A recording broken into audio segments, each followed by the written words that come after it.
بس تیرے واسطے ہو،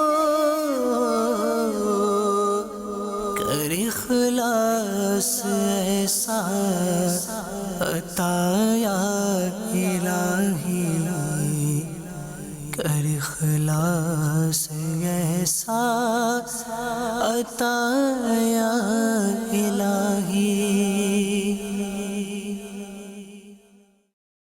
الحمدللہ رب العالمین والصلاة والسلام علی سید المرسلین، اما بعد فاعوذ باللہ من الشیطان الرجیم، بسم اللہ الرحمن الرحیم۔ الصلاة والسلام علیک یا رسول اللہ وعلی آلک واصحابک یا حبیب اللہ، الصلاة والسلام علیک یا نبی اللہ وعلی آلک واصحابک یا نور اللہ۔ مدنی چینل کے ناظرین، سلسلہ ہے اچھی بری عادتیں، اور آج ہم اس سلسلے میں آپ کے لیے موضوع لائے ہیں قربانی۔ مدنی چینل کے ناظرین، قربانی ایک بہت پیاری عبادت ہے اور قربانی کرنے والا بہت ہی سعادت مند ہوتا ہے۔ چنانچہ ترمذی شریف کی حدیث پاک ہے، حضرت عائشہ صدیقہ رضی اللہ تعالی عنہا سے روایت ہے، نبی کریم صلی اللہ تعالی علیہ وآلہ وسلم نے ارشاد فرمایا، انسان بقرعید کے دن کوئی ایسی نیکی نہیں کرتا جو اللہ پاک کو خون بہانے سے زیادہ پیاری ہو۔ یہ قربانی قیامت میں اپنے سینگوں، بالوں اور کھروں کے ساتھ آئے گی، اور قربانی کا خون زمین پر گرنے سے پہلے اللہ کے ہاں قبول ہو جاتا ہے، لہٰذا خوش دلی کے ساتھ قربانی کرو۔ اسی طرح ایک اور حدیث پاک ہے، قربانی کرنے والے کو قربانی کے جانور کے ہر بال کے بدلے نیکی ملتی ہے۔ پیارے مدنی چینل کے ناظرین، یقیناً قربانی کرنا ایک بہت بڑی سعادت کی بات ہے،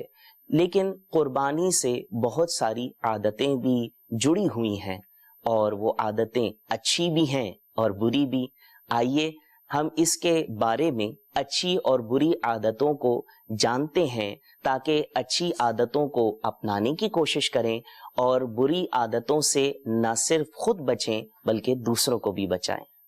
مدنی چینل کے ناظرین، جب جانور آتا ہے، جانور ذبح ہوتا ہے، تو یہ عمل ایسے ہیں کہ ان موقعوں پر اچھی اچھی نیتیں کی جا سکتی ہیں، کیونکہ نیت کے ذریعے عادت بھی عبادت بن جاتی ہے۔ لہٰذا قربانی کرنے سے پہلے ہمیں اچھی اچھی نیتیں کرنی چاہیے۔ مثلا جب ہم جانور خریدنے جائیں تو اچھی اچھی نیتیں کریں، جب جانور کو قربان کرنے لگیں تو اچھی اچھی نیتیں کریں، اور جب اس کا گوشت تقسیم کریں تو بھی ہم اس میں اچھی اچھی نیتیں کر سکتے ہیں۔ جب جانور خریدنے جائیں تو کون سی ایسی اچھی اور بری عادتیں ہیں؟ سب سے پہلے تو جب جانور خرید کر گھر لائیں تو جانور کے رکھنے کا اچھا اہتمام کریں۔ مثلا اسے دھوپ، بارش اور دیگر چیزوں سے بچانے کے لیے اس پر سائبان بنائیں۔ چونکہ جانور سخت جگہ بیٹھنے کا عادی نہیں ہوتا، اس لیے جانور کو رکھنے کے لیے وہاں پر مٹی وغیرہ بچھا دیں، تاکہ جانور آرام سے چل پھر سکے، اٹھ بیٹھ سکے، اور وہاں پر حرکت کرنا اس کے لیے تکلیف کا باعث نہ ہو۔ اس سے جڑی ہوئی ایک بری عادت آپ کو بتاتا ہوں۔ بعض لوگ جانور کو گلیوں میں باندھ دیتے ہیں، اور آپ کو پتا ہے کہ جانور بعض اوقات جو گندگی کرتا ہے وہ پھر گلیوں میں پھیل جاتی ہے، جس کی وجہ سے لوگوں کو تکلیف ہوتی ہے۔ اچھا، بعض لوگ اس طرح بھی کرتے ہیں کہ جانور کو باندھنے کے لیے وہاں گلیاں بلاک کر دیتے ہیں، وہاں قنات لگا دیں گے یا وہاں پر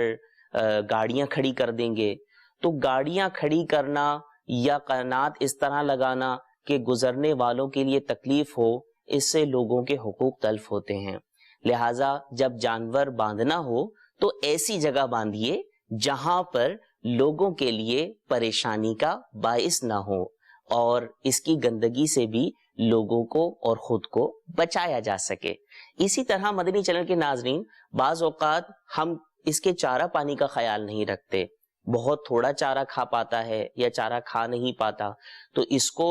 زیادہ سے زیادہ چارہ دینا چاہیے۔ جو اس کو زیادہ چارہ دیتے ہیں تو یہ یقیناً اچھا کام ہے، تو اسے ضرور کرنا چاہیے کہ جانور کو خوب چارہ اور پانی دیں، بلکہ اس کے پاس ہر وقت چارہ اور پانی موجود رہے تاکہ یہ جب چاہے چارہ چرے، جب چاہے پانی پیے۔ اسی طرح مدنی چینل کے ناظرین بعض اوقات جانور کے آنے کے بعد اتنا مگن ہو جاتے ہیں کہ اذان کی آواز آ رہی ہوتی ہے اور لوگ نماز پڑھنے نہیں جا رہے ہوتے، تو مدنی چینل کے ناظرین نماز قضا کرنا یا بلا عذر شرعی اس کی جماعت چھوڑ دینا یہ بہت بڑا گناہ ہے، لہٰذا اس سے اپنے آپ کو بچائیے۔ جب اذان ہو تو نماز کی تیاری کیجیے اور نماز کی تیاری کر کے مسجد میں نماز ادا کیجیے تاکہ آپ کی قربانی کے ساتھ ساتھ آپ کی نمازیں بھی قضا نہ ہو۔ اسی طرح مدنی چینل کے ناظرین چونکہ جانور گندگی بھی کرتا ہے، لہٰذا جتنا ممکن ہو اپنے کپڑوں کو جانور کی گندگی سے بچائیے تاکہ جانور کی گندگی کی وجہ سے آپ کے کپڑے خراب نہ ہوں اور نماز کے معاملات میں خلل واقع نہ ہو۔ یہ بھی ہو سکتا ہے کہ آپ جانور کو سنبھالنے کے لیے الگ کپڑے رکھ لیجئے اور جب نماز پڑھنے جائیں تو نماز کی تیاری کے وقت اپنا لباس تبدیل کر لیجئے اور نماز ادا کر لیں، تو اس طرح آپ کی نماز بھی قائم رہے گی اور آپ کا جانور کا جو معاملہ ہے وہ بھی درست رہے گا۔ اسی طرح بعض اوقات جب جانور گھر میں آتا ہے تو لوگ شوق میں اسے گلیوں میں لے کر گھومتے ہیں، تو جانور کو بلا ضرورت یہ گلیوں میں لیے نہ گھومیے، کیونکہ بعض اوقات تو ایسا ہوتا ہے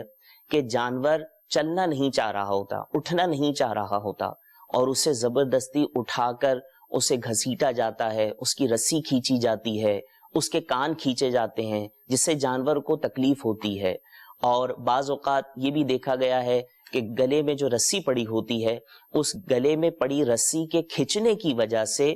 وہ بعض اوقات کھانستا ہے، اس کا دم گھٹتا ہے، تو اس تکلیف کو دینے کے بجائے اسے زیادہ نہ گھمائیں، بلکہ جب آپ کو ایسا محسوس ہو جانور گھومنا پھرنا چاہ رہا ہو اور آپ بھی اس بات کے خواہاں ہوں کہ جانور کو لے کر گھومنا چاہتے ہیں تو پھر آپ اسے اپنے جانور کو گھمائیے۔ اسی طرح بعض اوقات جب جانور کو ہم گلیوں میں گھماتے ہیں تو بچوں کے ہاتھ میں رسی دے دیتے ہیں۔ اب جانور ہے، وہ کب اچھلنا کودنا شروع کر دے، کب پریشان ہو جائے، کب دوڑنا شروع کر دے، یہ بچوں کو تو معلوم نہیں ہوتا، تو نتیجہ یہ نکلتا ہے کہ کبھی اگر جانور پریشان ہو کر اچھل کود کرنا شروع کر دے یا دوڑنا شروع کر دے تو اس سے بچوں کو نقصان ہوتا ہے، کبھی بچے گر جاتے ہیں، کبھی بچے کو جانور کی ٹانگیں لگ جاتی ہیں جس کی وجہ سے بچے زخمی بھی ہو جاتے ہیں۔ تو ہمیں چاہیے کہ جب ہم جانور کو گھمائیں تو جانور کا خیال خود ہی رکھیں، بچوں کے ہاتھ میں رسی نہ دیں، یہ اچھی عادت نہیں۔ اسی طرح بعض اوقات بندھے ہوئے جانور کے بارے میں لوگ مختلف قسم کے تبصرے کرتے ہیں، مثلا یہ بہت مہنگا جانور ہے، یہ بہت سستا جانور ہے، یا اس کی جسمانی کیفیت کے اوپر تبصرے کیے جاتے ہیں کہ یہ جانور تو بہت ہی ہڈیوں کا ڈھانچہ ہے، بہت ہی سوکھا جانور ہے، بہت ہی بوڑھا جانور ہے۔ تو پیارے مدنی چینل کے ناظرین، اس طرح کے تبصرے کرنے سے خود کو بچائیے، ایسی عادتوں کو اپنے آپ سے دور کیجیے کہ تبصرہ کرنے سے بعض اوقات جو جانور خرید کر لاتا ہے اس کی دل آزاری ہوتی ہے۔ ہاں، جہاں اصلاح مقصود ہو، جہاں آپ کو کسی کو مشورہ دینا ہو تو پیارے انداز میں اس کے مالک کو اکیلے میں جا کر سمجھا دیجئے، اس سے اس کو برا بھی نہیں لگے گا اور آپ کو ترغیب دلانے کا، خیر خواہی کرنے کا ثواب بھی ملے گا۔ اسی طرح بعض اوقات جانور کو بعض لوگ لڑواتے ہیں، اپنے جانور کو کسی پڑوسی کے جانور سے یا دوست کے جانور سے لڑواتے ہیں، تو یہ یاد رکھیے کہ ہمارے پیارے پیارے اسلام میں جانوروں کو لڑانا یہ منع ہے، اور اگر جانور کو ہم لڑوائیں گے تو ہو سکتا ہے جانور کو زخم آ جائے یا جانور کا خدا نخواستہ اس کا سینگ ٹوٹ جائے یا ٹانگ میں کوئی زخم آ جائے یا کوئی ایسا عیب پیدا ہو جائے کہ جو قربانی کے لیے مانع ہو، قربانی سے روکنے والا ایک عیب ہو، تو یہ ہمارے لیے نقصان دہ ہوگا. لہٰذا اپنے جانوروں کو آپس میں لڑوانے سے بھی بچائیے. بعض اوقات لوگ قربانی کرتے ہیں تو وہ ایک دوسرے کی دیکھا دیکھی قربانی کرتے ہیں. مثلا کوئی یہ دیکھتا ہے کہ بھئی یہ تگڑا جانور لایا ہے یا مہنگا جانور لایا ہے، تو اب وہ یہ سوچے گا، وہ اس نیت سے اپنا جانور لائے گا کہ میں اس سے مہنگا جانور لے کر آؤں گا، میں اس سے تگڑا جانور لے کر آؤں گا تاکہ میری واہ واہ ہو. یا بعض اوقات جانور بہت اچھا اور خوبصورت جانور ہوتا ہے تو گلیوں میں اسی لیے لیے پھرتے ہیں، پھر سب کو بتاتے ہیں کہ اتنے کا آیا ہے، اتنے کا آیا ہے. تو مدنی چینل کے ناظرین، جانور قربان کرنا یہ تو اللہ کے لیے ہے. تگڑا ہو یا کمزور ہو، جیسا بھی جانور ہو، ہمیں اللہ کی رضا کے لیے قربان کرنا ہے. تو اب چاہے کوئی کیسا بھی جانور لائے، ہم اپنی استطاعت کے مطابق جتنا اچھا کوشش کر سکیں گے جانور لائیں گے اور اللہ کی رضا کے لیے قربان کریں گے. آئیے اب مدنی چینل کے ناظرین چلتے ہیں قربانی والے دن، یعنی عید کا دن، کہ جس دن ہم نماز پڑھ کر گھروں کو لوٹتے ہیں اور اپنی جانور کی قربانی کے لیے تیاریاں کرتے ہیں اور جانور کو قربان کرنے لگتے ہیں. تو جانور کو قربانی کرتے وقت بھی بہت سی ایسی عادتیں ہیں کہ جن میں بعض اچھی ہیں اور بعض بری ہیں. جیسے کہ جب جانور کو ہم لٹاتے ہیں تو جانور کو لٹانے کے بعد اب ہمارے ہاں تبصرہ شروع ہوتا ہے، بھئی قبلہ کس طرف ہے. پھر جس طرف قبلہ ہوتا ہے جانور کی ٹانگیں پکڑ کر اسے گھسیٹا جاتا ہے. تو مدنی چینل کے ناظرین، جب بھی گائے وغیرہ کو گرائیں یا کسی اور جانور کو گرائیں تو پہلے سے ہی قبلے کی ڈائریکشن معلوم کر لیجئے اور اسی کے مطابق جانور کو گرانے کی ترکیب کریں، کیونکہ پتھریلی جگہ پر جب آپ جانور کو گرائیں گے تو جانور کو گھسیٹنے سے اسے تکلیف ہوگی. اسی طرح جب جانور کو ذبح کیا جاتا ہے تو جانور کو ذبح کرتے وقت بہت سارے لوگ تماشائی بن کر اس کے سراؤنڈنگ میں کھڑے ہو جاتے ہیں، اس کے گرنے سے مزے لیتے ہیں، اس کے ذبح ہونے سے، اچھلنے کودنے سے، اس کی آوازوں سے لطف اندوز ہوتے ہیں، قہقہے لگاتے ہیں، ہنستے ہیں. تو مدنی چینل کے ناظرین، یہ سراسر غفلت ہے. امیر اہل سنت اپنے رسالے ابلق گھڑ سوار میں تحریر فرماتے ہیں، ذبح کرتے وقت یا اپنی قربانی ہو رہی ہو اس کے پاس حاضر رہتے وقت ادائے سنت کی نیت ہونی چاہیے، اور ساتھ ہی یہ نیت ہونی چاہیے کہ میں جس طرح آج راہ خدا میں اپنا جانور قربان کر رہا ہوں، بوقت ضرورت انشاءاللہ اپنی جان بھی قربان کروں گا. اسی طرح جانور کو جب قربان کرنے لگیں، جب اس کو قربانی کے لیے گرانے لگیں تو اس سے پہلے جانور کو بھوکا پیاسا نہ رکھیے، بلکہ اسے خوب چارہ اور پانی پلائیے اور اس کے بعد اسے ذبح کیجیے. اسی طرح بعض اوقات لوگ اپنے جانور کو ارد گرد کے جانوروں کے سامنے ہی ذبح کر دیتے ہیں. تو اس بات کا بھی خیال رکھیں کہ جب جانور کو آپ ذبح کر رہے ہوں تو اس وقت قریب میں کوئی جانور نہ ہو. اگر کوئی جانور ہو اور اس کا مالک موجود ہے یا کوئی بھی ایسا بندہ آپ کے قریب ایسا شخص موجود ہے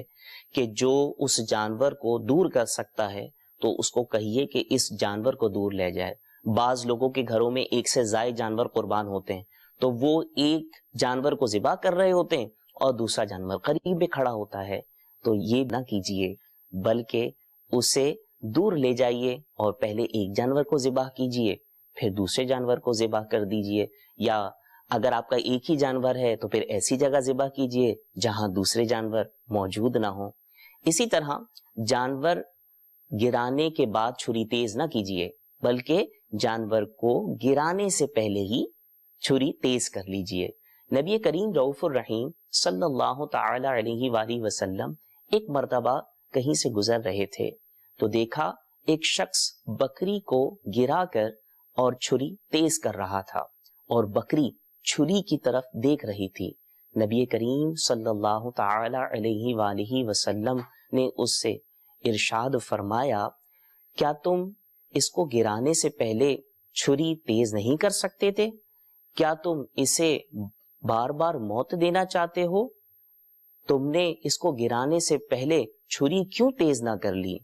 تو پیارے مدنی چینل کے ناظرین، ہمیں چاہیے کہ ہم چھری تیز کر کے جانور کو گرائیں، اور یہ بھی چیک کر لیں اپنے ترکیب سے کہ چھری تیز ہو چکی ہے۔ بعض اوقات یہ بھی دیکھا گیا ہے کہ جانور کو گرانے کے بعد جب چھری چلتی ہے تو اس کی دھار صحیح نہیں ہوتی اور کھال کٹنے میں ٹائم لیتی ہے، جس کی وجہ سے جانور کو تکلیف ہوتی ہے۔ تو بہرحال چھری تیز بھی کریں اور اسے چیک بھی کر لیں۔ اسی طرح جانور کو ذبح کرنے میں جو رگیں کاٹنے کا ہمیں شریعت نے حکم دیا ہے، اتنی ہی رگیں کاٹیں۔ اس کے گلے میں موجود اتنی رگیں نہ کاٹیں کہ وہ گردن کی ہڈی یعنی مرری تک پہنچ جائے، کیونکہ ہمیں قربانی کے جانور کو زیادہ تکلیف نہیں دینی۔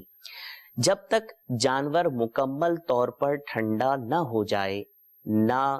اس کی کھال ادھیڑیں اور نہ ہی اس کی ٹانگیں کاٹیں، بلکہ اس کے گلے پر بھی چھری ٹچ نہ کریں۔ بعض لوگ جانور کو جلدی ٹھنڈا کرنے کے چکر میں اس کی دل کی رگ کو اندر سے کاٹ دیتے ہیں، یا کچھ ایسا معاملہ کرتے ہیں کہ کسی طرح بھی یہ جانور ٹھنڈا ہو جائے۔ تو مدنی چینل کے ناظرین، یہ بھی جانور کو تکلیف دینا ہے۔ آپ جانور کو ذبح کر کے چھوڑ دیجئے، جب وہ ٹھنڈا ہو جائے تو اس کی کھال بھی ادھیڑیے اور بھلے ٹانگیں بھی کاٹیے، جیسے گوشت بنانے کا معاملہ ہے وہ شروع کر دیجئے۔ اسی طرح جانور کا خون یہ جانور کے تڑپنے کی وجہ سے اڑتا ہے۔ بعض اوقات ہمارے کپڑے بھی اس سے خراب ہو جاتے ہیں، ناپاک ہو جاتے ہیں، اور اگر یہ کسی کے گھر کے قریب آپ نے ذبح کیا ہے